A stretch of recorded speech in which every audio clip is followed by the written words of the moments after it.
The morning of day 12, we broke camp early with the goal of doing some hiking in Gros Morne National Park. After a stop at the ranger station, they suggested that we do a hike through the tablelands.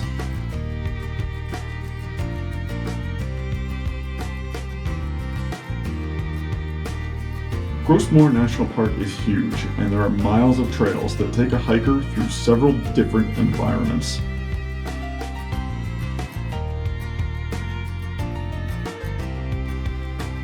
We had a schedule to keep, so our choices were limited.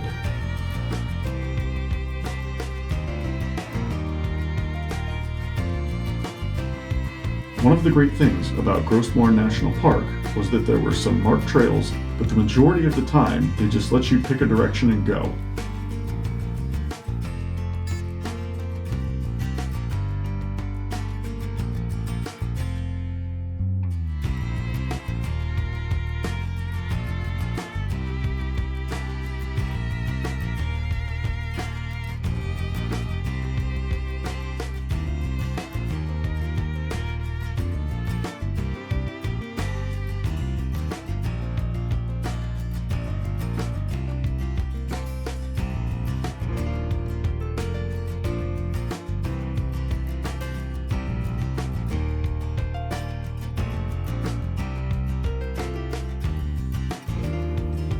We parked the Jeep at the trailhead, grabbed a quick lunch, and then set off to explore.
I bent that axle. Like if I straight up bent the axle like U-shaped. So it's possible, but my concern would be if it's changing. Yeah. If it's getting worse, yeah. And we did put weight in it. We filled it with water. Yeah. Yeah. But yeah, actually, that's not even 100. That's probably 100,000, 80,000. But honestly, I mean, like I said, that's a 3,500 pound axle. That should not budge at all. And if it is, I mean, what would bend that is the trailer slamming down onto it, right? From a near vertical status, going boom, which happened.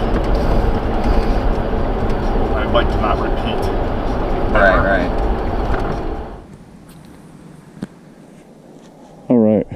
So we have pulled into Notre Dame Provincial Park, and we're here early. We're here for a couple of days, so I'm going to take some time, and the trailer has been bothering me. I'm going to take some time and pull the wheel since we have a little bit of daylight left. Due to the incident we had on day 2, where this particular wheel right here came off and damaged this fender. That's supposed to be flat. That's supposed to be welded. And that's supposed to be welded. I've been watching this wheel, been watching the trailer overall as we pulled it over some pretty rough roads. And if I line up this camera, the side rail of the trailer, you can tell something is not quite right. Looks like she's sitting a little in. I mean, she is loaded, but she's sitting a little in, possibly a little off center. So, when it happened, I pulled it all apart, tightened everything up, made sure that, everything was free spinning. But I'm just, for my own comfort, I'm going to pull it again just to see what happens. So, breaking out the tools, and let's get to pulling the tire. Alright, so this is the fun part of the wheel. So this is, you can see up here, there's a road rash all the way around.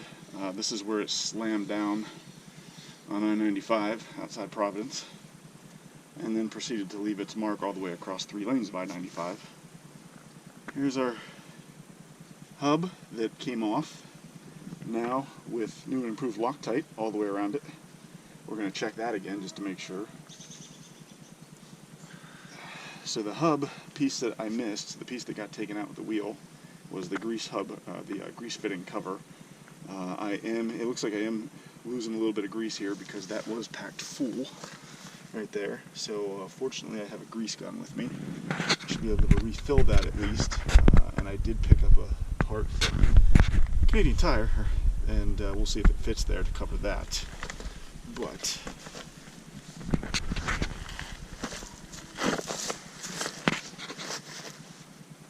taking a quick look around the back. So it looks like our axle,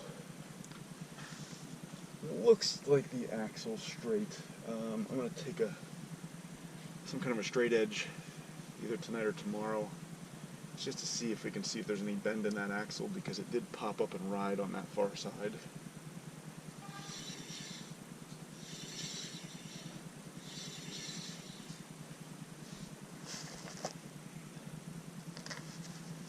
Looking at the rear, the axle, there's no cracks. Welds are all on there still. All the bolts are good. The bolts to the hub, they all look pretty good. It's a good thing I wore a white hat to do this.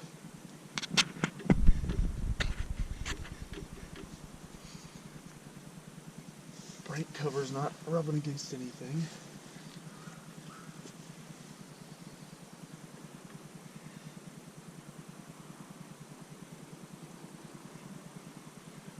The spacer lugs look solid.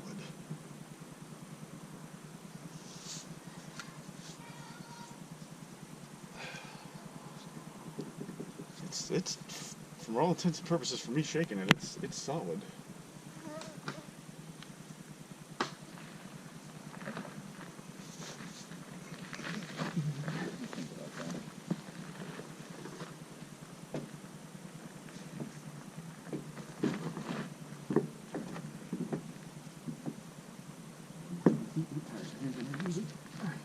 Walk up the fence. It's two of us, Joe.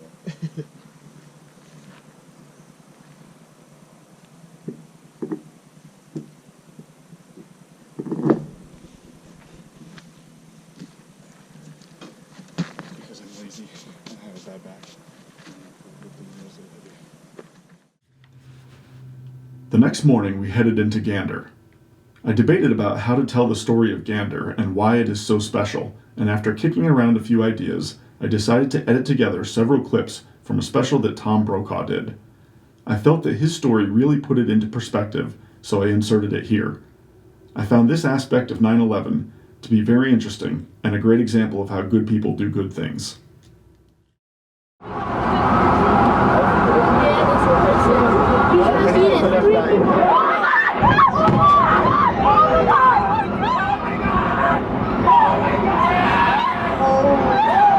Oh my God. Oh my God. Holy shit, I just got that.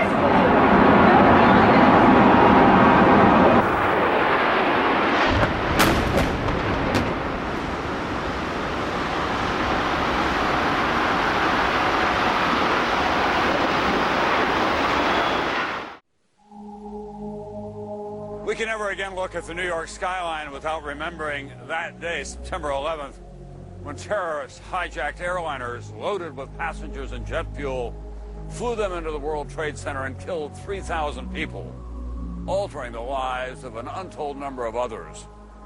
Most of our attention that day, of course, was focused here in New York, but it was a story that reverberated around the world, and it had a special impact on a small Canadian town 1,000 miles north of here, a town that became a safe port in a storm of fear, terrorism, and uncertainty. 56 minutes after the North Tower is struck, an unprecedented decision has been made. Every non-military plane must land immediately. For the first time ever, American airspace is closed. The FAA now says that all international flights headed for the United States are being diverted to Canada.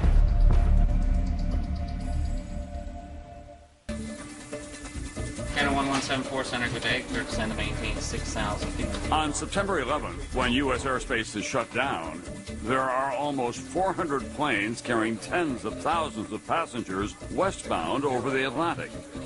Around 200 are close enough to return to Europe. 167 more are too far across the ocean to turn back. The arrival sector, we normally would have 3 controllers seated. We quickly went to 14. We train for emergencies. We train for bomb threats, but usually it's a single airplane or maybe a second one maybe, but not to this level. The activity was going on here. Flight paths must be recalculated in 3 dimensions, accounting for speed, direction, altitude. Some planes are too heavy to land and must jettison fuel. The risk of collision is ever present. This is an actual radar tape from that morning. Now you're starting to turn them toward Gander. Yes, we got the word, of course, and we had to peel them all northward into Gander, St. John's, and Stephenville. Some of them knew there was activity going on in Kennedy, and there was a crisis in American airspace. Some of them didn't. We were telling them, look, you got to land. They're saying, no, we're going on to Kennedy or Dallas or wherever. They say, no, you're not. In Canada, the Gander Area Control Center somehow lands all 167 planes without incident. In New York, citizen volunteers are flooding toward Ground Zero as emergency workers search for survivors. 1,000 miles from the destruction, the 10,000 residents of the peaceful Canadian town of Gander, with virtually no time to prepare, must also respond with countless acts of generosity, providing food and shelter for thousands of frightened passengers, strangers who have suddenly arrived at their door. While the desperate rescue operation continues in New York, Gander begins the process of absorbing all those passengers. So many that in a matter of hours they will nearly double the local population. The only vehicles available to transport the great volume of passengers from the airport are school buses, and the local bus drivers happen to be on strike.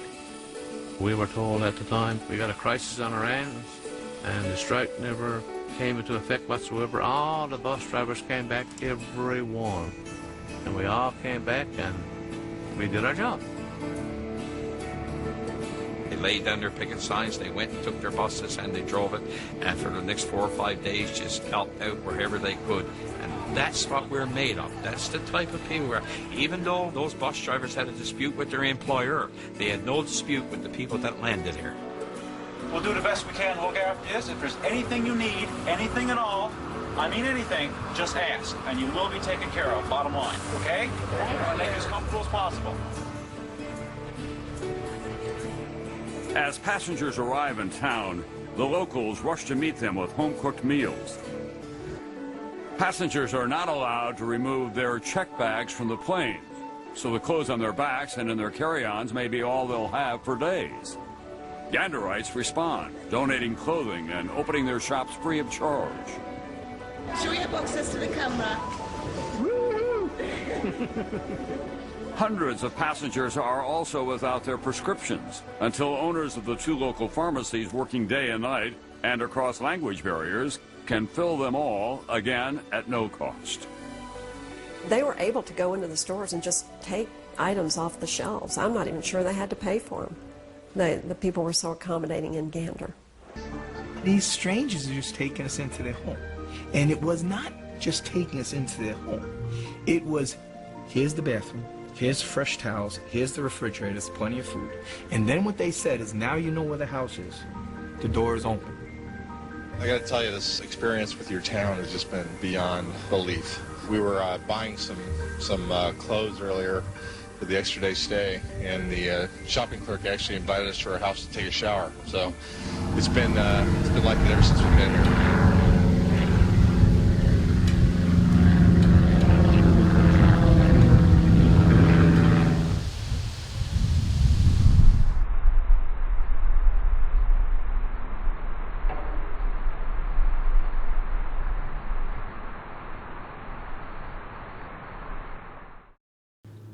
There's not a lot to do in Gander, but we did stop at the North Atlantic Aviation Museum.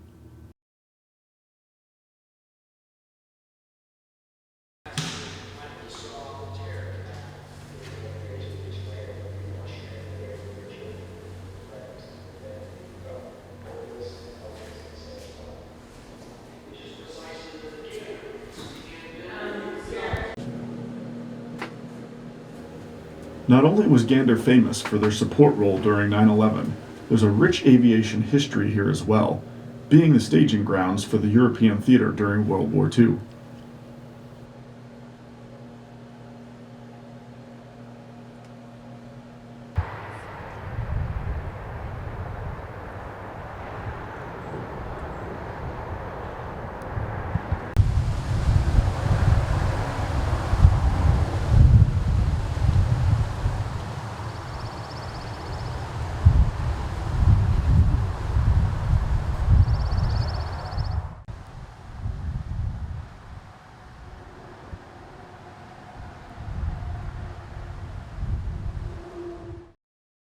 None of it.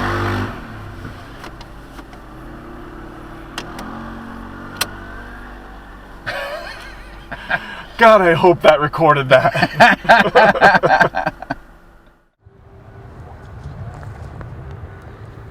After paying our respects in Gander, we pushed north to Twillingate, a small coastal town known for its iceberg spotting. We met up with Cecil, otherwise known as the Iceberg Man.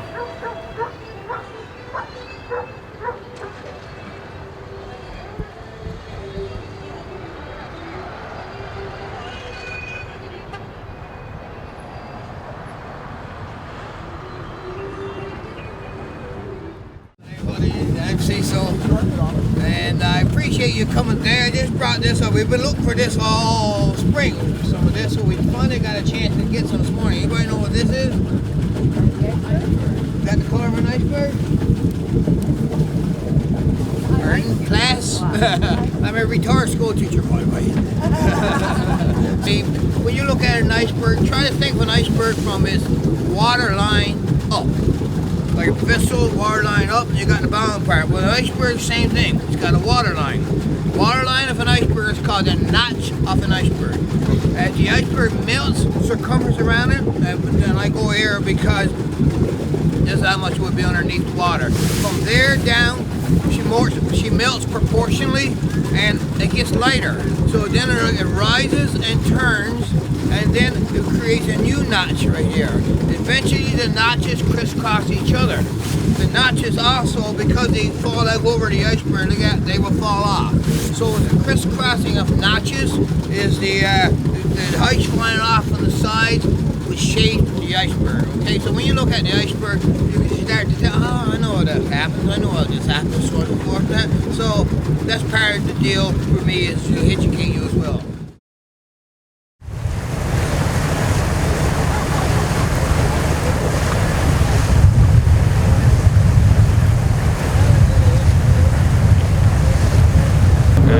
Yeah, that's how we pronounce it, Newfoundland.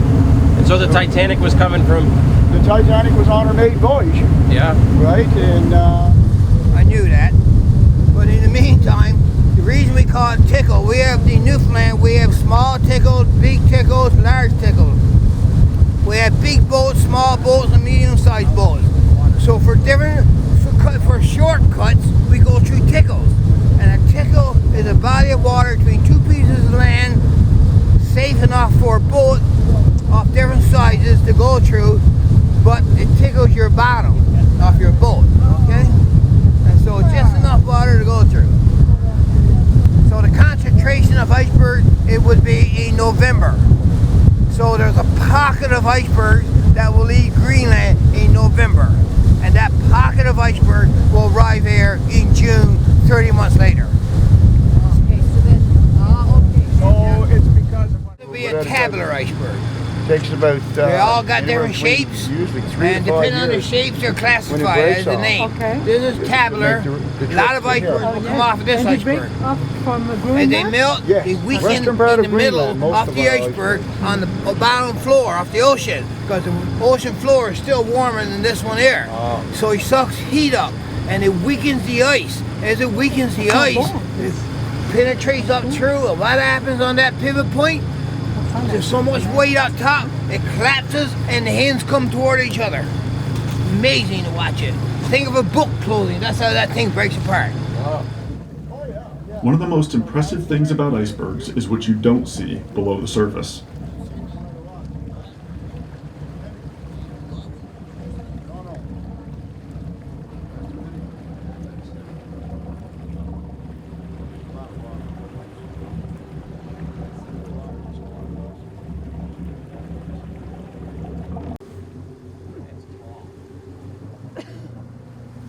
In these shots, you can see the yellowish reflection of the subsurface ice and just how big that iceberg really is.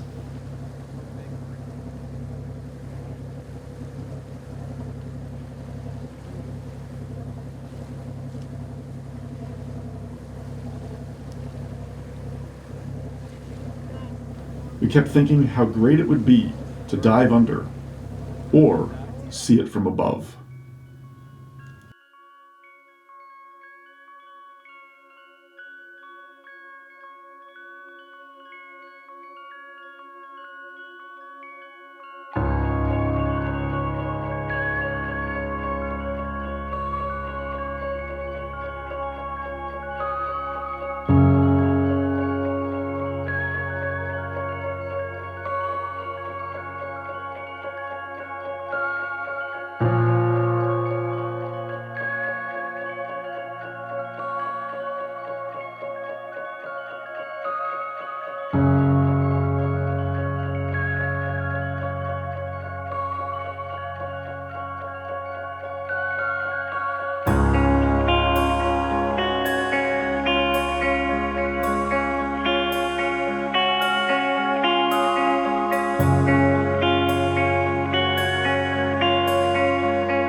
buddy.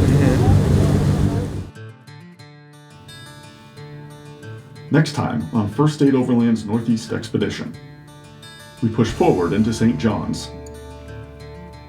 We take our biggest and longest ferry yet, and we wrap up the trip with a visit to Hiker Trailer to give our trailer some much needed TLC.